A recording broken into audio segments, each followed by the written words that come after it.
Өлкөнүн башкы маалымат каналы берүүлөрүн Алатолаев менен улантат. Кызматта Каныкей Бозгонова, амансыздарбы.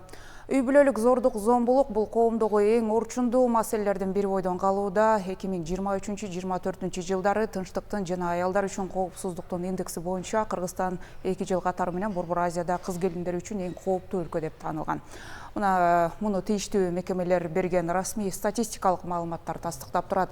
Маселен, өлкөдө 2024 жылы 17 миңден ашык үй бүлөлүк зомбулук фактысы катталган. Ал мурунку жылга салыштырмалуу 32%га көп болгон. Катталган фактылардын 80% аялдарга карата, 15% балдарга карата жасалган. Ал эми зордук, зомбулук учурларынын 70% үй шартында жакын туугандардын көзүнчө орун алган. Коомдогу мына ушул көйгөйлүү маселенин тегерегинде алдыда кенен сүйлөшөбүз. Ал үчүн студиябызга Ички иштер министрлигинин коомдук коопсуздук кызматынын үй бүлөлүк зомбулукту алдын алуу жана миграциянын көчмө кабылдамаларынын ишмердүүлүгүн координациялоо бөлүмүнүн башчысы, милициянын полковниги Данияр Сапарбаев жана министрликтин психологиялык кызматынын инспектору, психологу, милициянын полковниги Чынара Турабакунова келди. Урматтуу меймандар, саламатсыздарбы? Студиябызга кош келиңиздер. Биз жогоруда айткандай, бул эми өтө аялуу тема. Статистиканы айтуудагы баягы жылдан жылга мындай бир оор болуп баратат десек болот. Эми биздин дагы баягы массалык маалымат каражаты катары ушул зордук, зомбулукту алдын алуу, анын кесепеттери менен күрөшүүдө биздин дагы баягы салымыбыз болуш керек. Сөзсүз түрдө ошол максатта сиздерди бүгүн студиябызга чакырып отурабыз. Эми канчалык оор болсо дагы, Данияр мырза, статистиканы айтпасак болбойт. Кандай болуп атат? Жогоруда биз 24 жылга болгон статистикаларды айттык.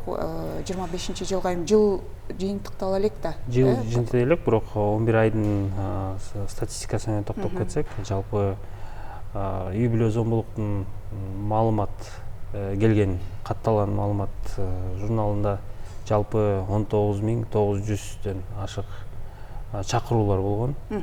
Анын алкагында жалпы 15 миң тегеректүү убактылуу коргоо ордери берилген. Бул тиги жыл менен салыштырмалуу өсүүдө. Эми жанагы сиз айтып кеткендей эл аралык институттардын статистика токтоп кетсек, алар ошо менен таянып ошону айтып атат да. Бирок биздики азыркы учурда приоритет ошол элдин арасында маалымдоо жумушун жүргүзгөнгө, маалымдоо түшүндүрүү жумуштарын жүргүзүп, жоопкерчилик кандай бар, анан зомбулуктун биринчи эле болгон факт боюнча милиция кызматкерлери кайрылыңыздар деген максат менен ошондой жумуш алып барып атабыз. Албетте бул өзүнүн эмесин таасирин алып келет. Биз көрүп атабыз, көп болуп атабыз. Элдер кайрыла баштады, элдин арасында мындай түшүнүк пайда болду. Чыдабаш керек үй бүлө зомбулукту. Козголгон кылмыш иштери барбы бул боюнча?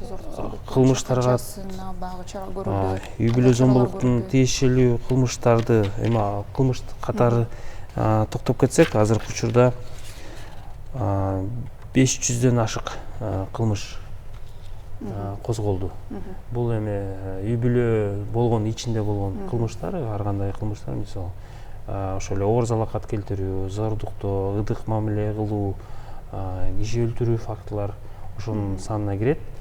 Жалпы биз ошол убактылуу коргоо ордери менен таянабыз. Маалымат бул үй бүлө зомбулук фактына барганда милиция кызматкеринин тарабынан убактылуу коргоо ордери берилет. Ошо менен биз канча убакыт коргоо ордери болду ошол үй бүлөдө, балким кээ бирки фактылар боюнча арыз жазылбайт жабырлануучу тараптан, же тосмо арыз берет. Бирок аны карабастан баш тартат. Бирок аны карабастан биз убактылуу коргоо ордери беребиз. Бул атайын документ. Ошол үй бүлө мөөнөттө бир айдын мөөнөтү кайталанса, мисалы кайра убакыт ошол үй бүлөдөн кайталанса, же кошуна катардан маалымат келсе, бул үй бүлөдө кайра кыз үчү болуп атса, ошол учурда ал атайын жоопкерчиликке тартылат. Азыркы учурда жоопкерчилиги күчөтүлдү. Мурда мисалы сот тарабынан токтом чыгарса 3дөн 7 сутка чейин камоого уруксат берилчү. Азыркы учурда 7ден 14 сутка чейин камаганга шарт түзүлгөн. Ошондой эле чарабы, Мисалы атайын эң мындай оорураак чаралар кайсылар жазылат? Оорураак ошол. Мисалы эми ал сиз мен түшүнүп атам сиздин ой пикириңизди. Зомбулуктун 5 түрү бар. Психологиялык зомбулук, физикалык зомбулук, экономикалык зомбулук, этибарсыз мамиле жана куугунтуктоо. Алар мисалы кылмышка айланганда бул сот медицина экспертиза менен чечилсе, зыяны бар экен, оор залакат алыптыр десе, анда тийишелүү беренелер менен анда кылмыш иши козголот. Ал эми биз азыркы учурда жанагы көп учурда болуп атпайбызбы? Көп учурлар бул ошол үй бүлөнүн ичинде бири-бирин чаап, бири-бирин түртүп жерип, же психологиялык жактан мындай басымтуу жүргүзсө, ошол үй бүлө зомбулуктарлар менен көбүрөөк мындай.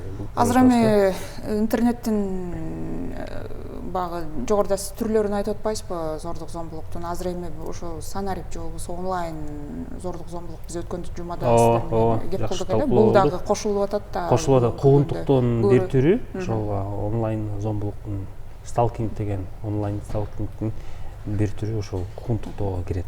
Ошо түрлөрү менен бөлүп алганда азыр көпчүлүк кайсы зордук зомбулуктун көбүрөөк бул физикалык зомбулук болбой эле ар дайым. Жанагы үй ичинде чыр-чатак болуп кетип, уруп жерип, чаап, түртүп жесе, ошол и психологиялык зомбулук азыр көп учурда болуп атат. Балдарга карата, аялдарга карата? Балдарга карата, аялдарга карата. Азыркы учурда теңдештирилген да бар. Мисалы, туугандар, бир үйдө жашаган туугандар же жалаң эле бизде расмий брак болгону менен эмес, нике, мисалы ошол эле чогуу эле жашап калса, фактически мамиле болсо, үй бүлө мамиле болсо, бул деле үй бүлө зомбулук менен карай берет. Ошо менен колдонуп бир да айтып кетишет. Эми бизде баягы зордук зомбулук десе аялдарга карата же балдарга карата деген жасалган зомбулукту гана түшүнөбүз да. Өткөндө статистикада ошол 800дөй эркек кишилер дагы ошол зомбулукка калган арыз жазгандыгы боюнча бир коомчулукта талкуу болуп кетти да. Аялдарынан зомбулук көрүп атабы дегенди түшүнүп туура түшүнүш керек. Бул ошол ичинде жабырлануучу эркек катары деп саналат жабырлануучулар. Бирок ошол эле ким жазады? Ошол эле атасы, ошол эле бир тууган байкеси же балким баласынан бирөө ошол мындай зомбулук көрүп аткан учурлар. Бирок мындай жок дебейбиз. Кээинки учурда азыр мындай фиксация болуп атат. Аялдар психология зомбулук көрсөткөн учурлар болуп атат. Кээинки учурда эркектер деле кайрыла баштады. Бул эми мындай элдерде мындай малын булактары менен колдонуп баары түшүнүк болуп атат да. Мен психология ар дайым көрө берсем, бул биринчиден ден соолукка зыян келип келет, экинчиден тынчыбайт экен. Анан ошол учурда кээинки учурда милицияга деле кайрылган учурлар болуп атат.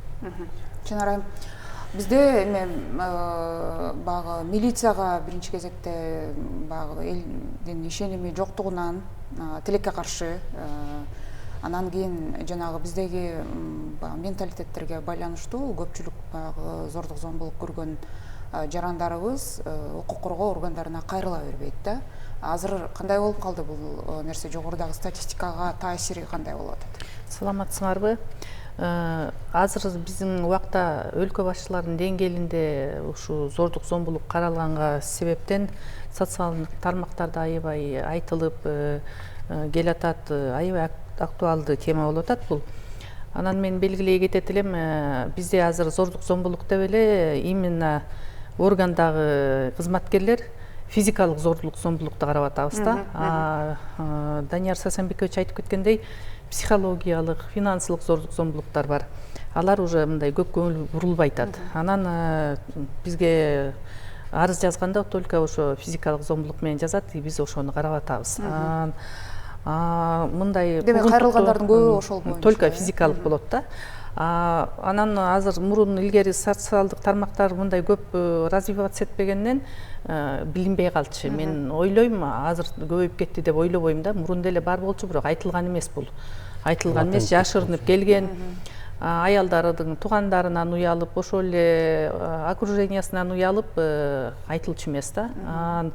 Жазса да физикалык зомбулук менен жазчу, бирок кайра эле элдешип алып эле ошол эле күйөөсүнүн ата энеси, туугандары басымдыктоо жасап анан алып койчу.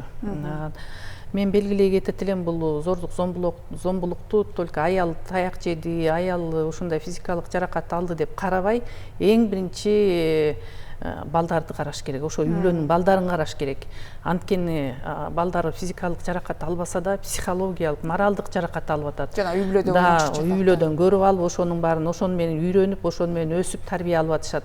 Анан ал балдар ошону көрүп туруп, кайра эле өзлөрү ошо классташтарына болобу, досторуна болобу, кайра үйлөнгөн жаштар ошол эле өзүнүн келинчегине болобу, ошону колдонуп атат да, мондай болот экен деп. Анткени үйүнөн үйрөндү да ошонун баарын. Анан эң биринчи очередь ошо балдарды караш керек деп ойлойм да мен.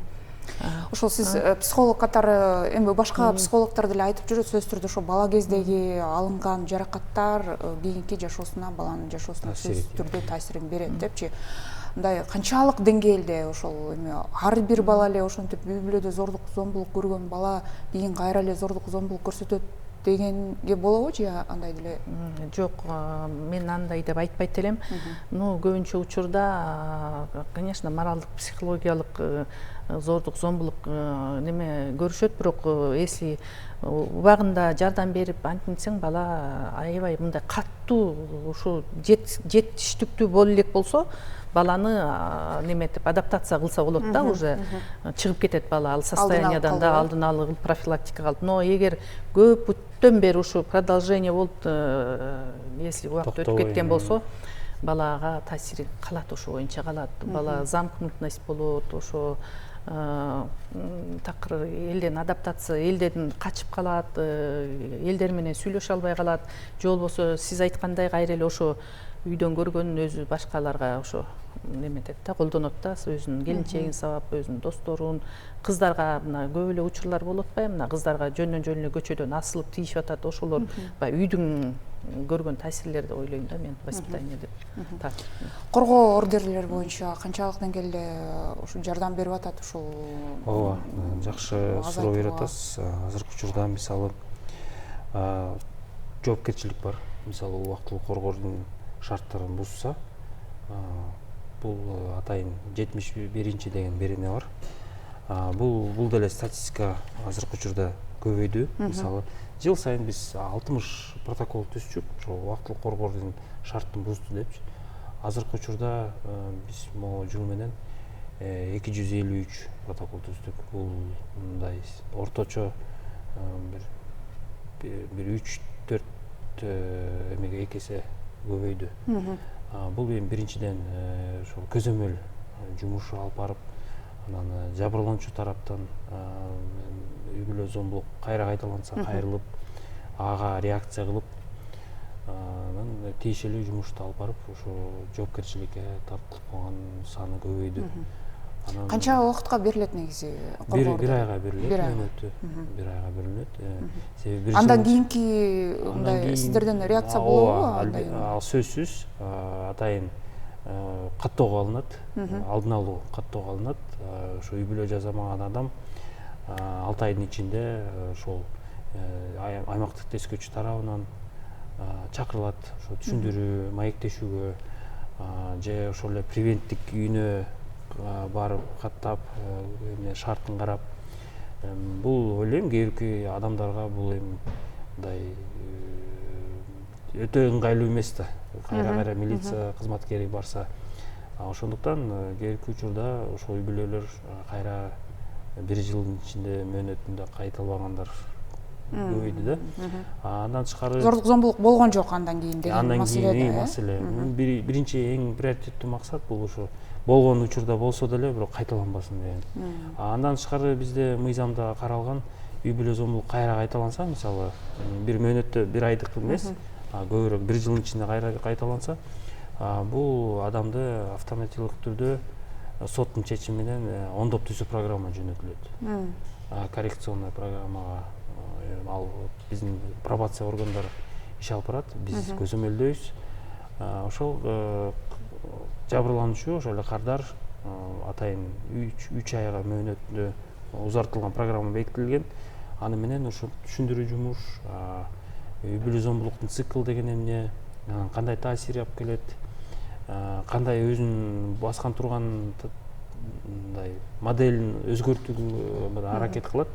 Андан кийин жыйынтыгы боюнча сөзсүз түрдө жыйынтыгын чыгарып, пробация органдары анан бул маалыматты бизге да берет. Ошол коргоо ордери берилген учурда, мисалы 1 айлык учурдачы сиздер кандай аракеттерди кыласыздар ошол үй бүлөгө карата? Мисалы же ошол коргоо ордерин берип коюп эле болду? Жок, ал деле ошол кайра катталбаш керек деп эле эме эмес, атайын алдын алуу иш-чара жүргүзүлөт. Бизде буйрук менен бекитилди 2 тартип.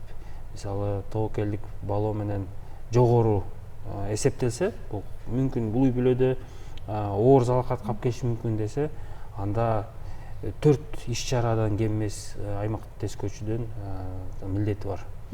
Бул ошол эле үй бүлөгө бир 2 жолу кем эмес барат.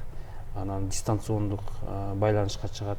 1 айдабы? 1 айда, анан 1 айда бир жумада бир жолу кем эмес ошол иш алып барат. Ал эми мисалы тобокелдик бар болгону, бул мүмкүн үй бүлөдө кайра кайталашы мүмкүн деген факторлор аныкталса, анда бул киши 3 жолу кем эмес иш-чара алып барат аны менен. Бул ошол эле үй бүлөсүнө барып, мисалы жабырлануучу менен агрессор тарап жазалса, ар бир бөлүнүп кетсе, ага да барып турат, анан тигиге да көзөмөл алып турат, келген жокпу, куугунтукту жүргүзгөн жокпу, ошондой бир тартиби бекитилген. Анан сөзсүз түрдө аймактык тескөөчүлөр боди камера менен аныкталган, камсыздалган. Алар аркылуу ошол иш-чараны мисалы убактылуу коргоо ордерин белгилеп кетет, убакыттын качан барды, көзөмөл боди камера кызматкерлердин үстүнөн дагы көзөмөл болуш керек да. Күчөтүлдү. Ошондуктан бул мурдакындай ооба сөз болчу, убактылуу коргоо ордерин кагаз берип коет деп жок, анда менен аныкталбайт. Анан экинчиден жабырлануучу ошол жумуш менен макул болбосо, ада мүмкүн ошол эле жетекчиге кайрылганга деле шарты бар. Эгерде кызматкерге, медицина кызматкерине баягы ыраазы болбосо деген. Чектелип калса. Чын арайым эми баягы негизги суроого келели, ушул нерсени баардык эле укук коргоо органдарына берип келебиз дайыма. Ошол эле акыйкатчы институтуна дагы кайрылганда, ушул зордук зомбулук маселесине келгенде дайыма берилет ушул суроо. Мындай анализ барбы? Эмне себеп мындай тамыры эмнеде болуп атат ушул зордук зомбулуктун? Эмнеге азайта албай атабыз? Эмне себептен статистика жыл сайын өскөндөн өсүп баратат? Эми албетте биз айттык, жанагы интернеттин таасиринен улам көпчүлүгү коомчулукка жарыяланып кетип атат, арыз жазгандар көбөйүп атат, ошонун кесепетинен деп атабыз. Бирок баары бир эле келип эмне себеп бир аныкташыбыз керек го дейм, биргелешкен болобу, бир биз акыйкатчы институтуна кайрылсак, алар дайыма айтышат да, ушул укук коргоо органдары, башка тийиштүү мекемелер, бизде мыйзамдардын баары жакшы жазылган. Адам укугун коргоого, ошол зордук зомбулук менен күрөшүүгө карата биз эми адам укуктарын коргоо боюнча Борбор Азиянын аралча катары дагы эсептелип келебиз. Мыйзамдардын баары жакшы, бирок тийиштүү органдар ошол мыйзамдардын жакшы аткарбай атат деген нерсени айтышат да. Мен өзүм билишимче мен көрүп атам, мыйзамдар аябай эле жакшы аткарылып атат. Азыр Данияр Сасенбекович айтып кетпеди, мен белгилеп кетейин дейм.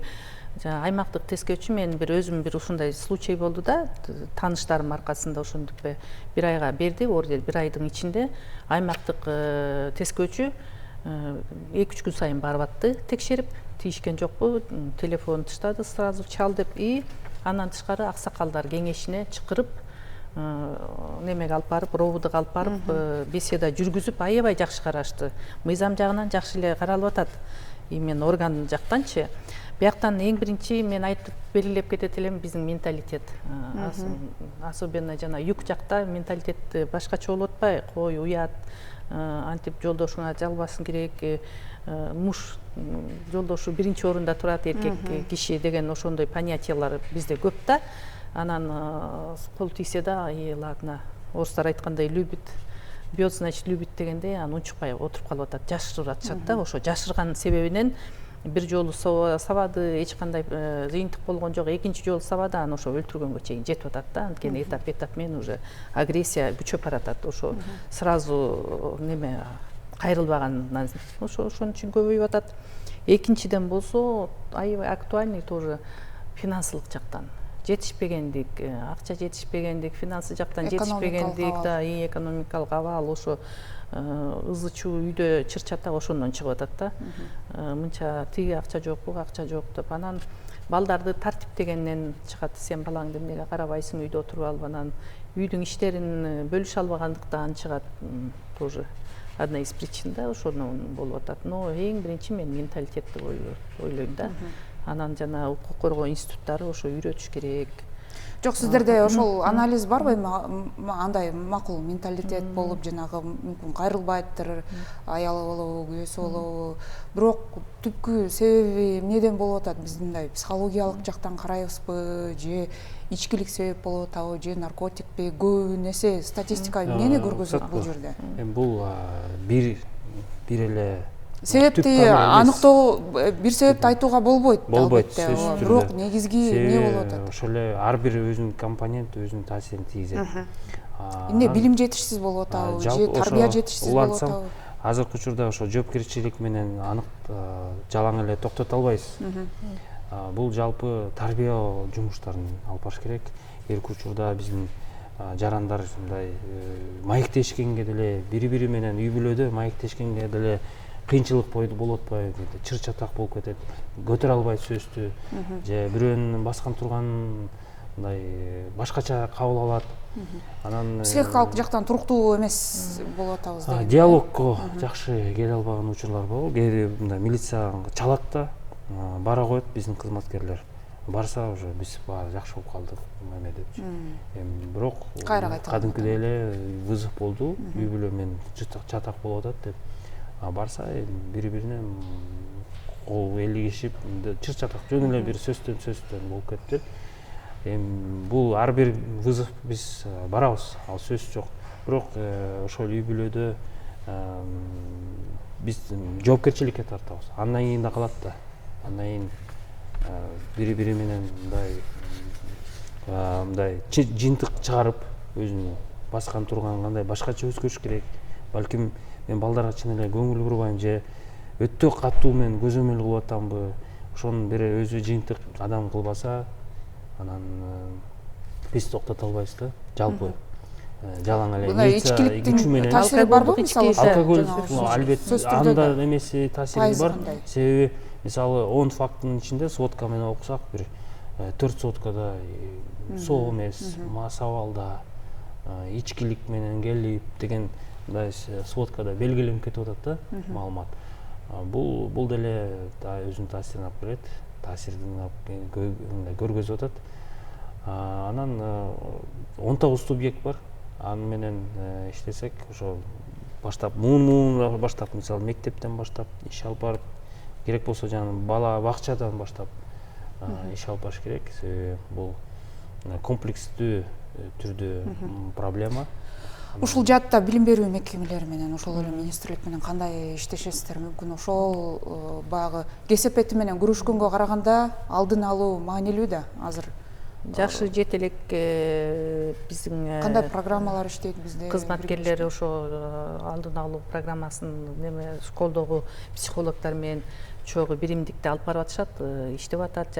Школдо балдар менен этикасына аябай көңүл буруш керек. Азыр баягы союз убагында бизди үйрөткөн да, бизде какие-то цель, принциптер бар болчу, ошолорду кайра неметип иштеп чыгып, ошо этика сабагына школдон башташ керек, бакла бакчадан башташ керек, этика сабагын өтүш керек. Анан ичимдиктен аябай действительно көп болуп атат. Анан азыр ар кайсы түрдүү наркотиктер болуп атат, аябай көбөйүп кетти. Балдар арасында ошо таасир этип атат. Анан бул соц тармактагы көргөн немелерди көрүп алып, ошолорду кайталап атышат. Көргөн жестокость ошолордун баарын көрүп алып, ошолорду кайталап атышат. Бул одна из причин, мен ойлойм да, алкоголь, ичимдик. Рахмат, урматтуу меймандар. Бизге бөлүнгөн убакыт соңуна келип калды. Эми бул теманын Бағы сүйлөшө берсек аябай көп бир жагдайлар бар, сүйлөшө турчу биздин жарандарга да айта турчу, өзгөчө ата энелерге ошол балдарды ошол баягы түздөн түз зордук зомбулукту эске албаганда дагы жанагы психологиялык зордук зомбулуктан сактасак, үй бүлөдөгү келечек үчүн албетте. Келечек. Рахмат, ишиңиздерге ийгилик каалайм.